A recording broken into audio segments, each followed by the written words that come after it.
Avec vous, Frédéric, on va évoquer la fin du pétrole. La fin du pétrole, point d'interrogation, parce qu'on a quand même le patron d'une des plus grosses compagnies pétrolières du monde, Total en l'occurrence, Christophe de Margerie qui est là. Il n'est peut-être pas d'accord sur la fin du pétrole, il va nous le dire dans quelques instants. Il y a également Yann Arthus Bertrand, qu'il n'est plus nécessaire de présenter, Yves Cochet, qui lui avait écrit dès 2005 Pétrole Apocalypse, et puis sont bientôt là Anne Lefebvre-Balédier, qui elle a écrit L'après-pétrole, lorsque les puits seront à sec, et Jean Bricmont, qui lui se pose le problème, alors plutôt sous une perspective politique. Et enfin, on a une visiteuse qui arrivera tout à l'heure, une des plus grandes contatrices du monde, Cécilia Bartoli.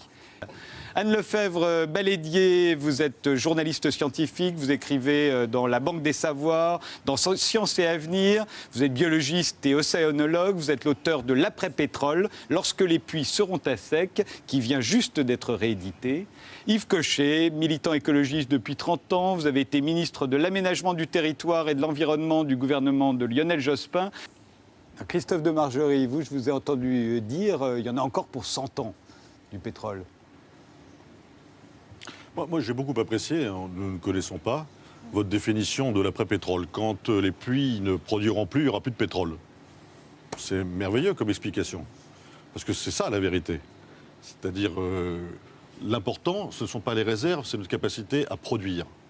Aujourd'hui, il y a des réserves considérables qui sont bien évidemment dans des endroits pas toujours simples à développer, pour des raisons politiques, pour des raisons techniques, pour des raisons d'environnement, mais il y en a plein.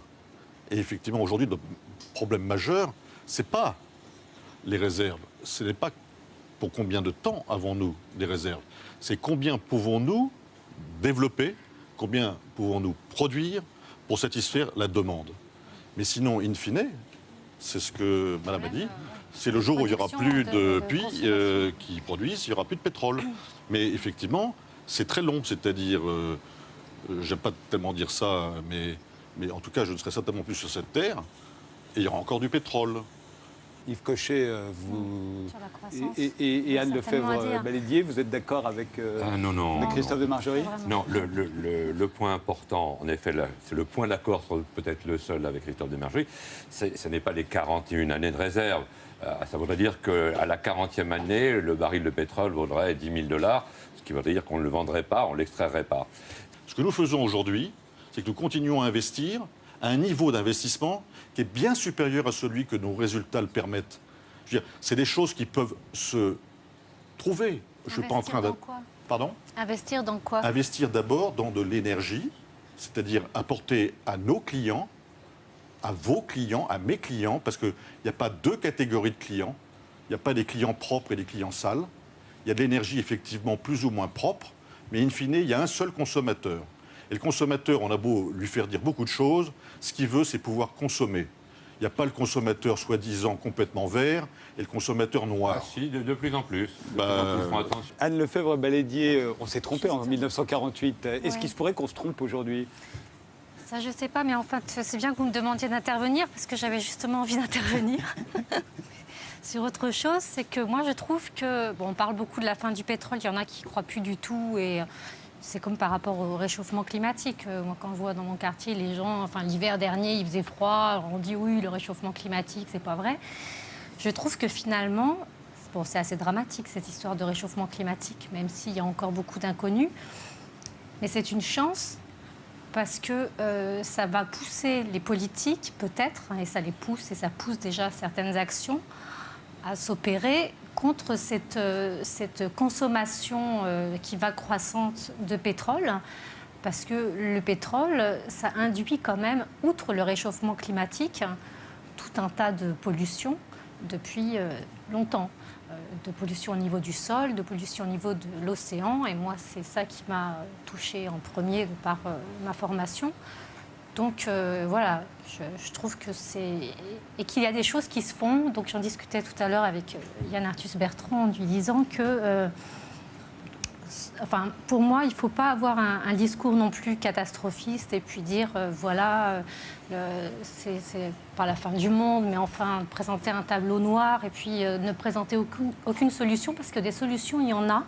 et qu'il y a quand même des choses qui se font peut-être à des petites échelles hein, pour l'instant, à des démarches des consommateurs. Hein. Je veux dire, il y a des choses qui existent. Il y a les On en verra d'ailleurs, j'ai il y a les- quelques exemples que je vous montrerai dans, pédibus, il y a un les moment. AMAP, il y a des oui, oui, petites passer le actions, pétrole, oui. mais qui chacune peuvent contribuer à diminuer la consommation et qu'après, il faut aussi qu'il y ait davantage une participation citoyenne et que les gens agissent pour que les choses, elles bougent un peu plus et surtout un peu plus vite, quoi. Mais c'est possible, hein. Je pense que c'est possible. Je répète quand Bon. On va devoir revenir à un équilibre où on n'utilise que l'énergie solaire telle qu'elle vient du soleil. Parce qu'on n'aura plus rien de stocké, c'est évident. Donc on va devoir maîtriser l'énergie solaire ou éventuellement, ça c'est vrai, l'énergie thermonucléaire. Mais on va devoir un jour arriver à cela. Alors je ne sais pas quand. Éolienne aussi. Oui, mais l'éolienne, c'est du solaire aussi. C'est du solaire dérivé. dérivé, mais en temps réel. C'est-à-dire en temps de ce qui nous arrive, pas des trucs stockés. D'accord? On va devoir y arriver. Mais c'est pas une... Et vous trouvez ça normal, Jean-Marc Eux Monod? sont prêts. Eux sont prêts à Alors, faire. n'en demandez pas, mais à ce moment-là, ils vont demander du pétrole. Mais eux sont prêts. Ils vont le chercher. Le pétrole, ils vont le chercher partout. Les Chinois, ils sont partout. Vous êtes en compétition tout le temps avec eux. Oui. Et c'est des guerres difficiles. Non, Non non, sur des partenaires. De toute façon, avec le gaz, il va y avoir les mêmes problèmes qu'avec le pétrole. Non, hein. non, Ça parce résout que le pas, gaz, c'est hein. quand même moins polluant que le pétrole. Un peu plus tard, il y aura également la baisse de la production de gaz. D'ailleurs, quand on a du pétrole, on a parfois du gaz, donc la plupart du temps. On va y arriver. Simplement, Oui, on va y arriver aujourd'hui, vite. on sait très bien que nous pourrions aller chercher du gaz et du pétrole ailleurs qu'en Athabasca. Mais par contre, on nous demande du pétrole. On nous demande de l'énergie. Non, on Mais vous ça- demande de l'énergie, ça a pas été fait, forcément mais du ça a été pétrole. fait pendant Mais 60 trouvez-la ans. ailleurs. Moi, je Je veux ne sais bien. pas, dans vos investissements, Mais je le justement, fais. vous Mais investissez. on fait- Quel est le pourcentage que vous investissez, par exemple, je sais moi, En pas, recherche dans le solaire, En oui, recherche. en recherche et en développement. En recherche, c'est quasiment que les énergies nouvelles, puisque le reste, c'est pas de la recherche, c'est de la technologie. Ça, c'est ce qu'on fait sur de l'existant. La recherche que nous faisons, c'est nous Total, c'est le solaire, la biomasse, de préférence non alimentaire, et nucléaire, avec tous les risques que ça comporte. Parce Ouais, que. n'en faites pas trop, ça Voilà, c'est vous très voyez, risqué. hein. Anne Lefebvre-Balédier, c'est un peu beaucoup de choses que vous préconisiez dans votre livre. Hein. Oui. Moi, il y a beaucoup, d'ailleurs, il y a dans beaucoup de pays des solutions comme ça au niveau des quartiers durables, au niveau de Pour vous, l'écologie l'avenir, c'est ça. industrielle. Oui, je pense que de toute façon, il faut consommer moins de pétrole, c'est une évidence, hein, et qu'on peut y arriver, quoi. Jean Bricmont? Oui, mais moi, je pense qu'il y a deux types de solutions.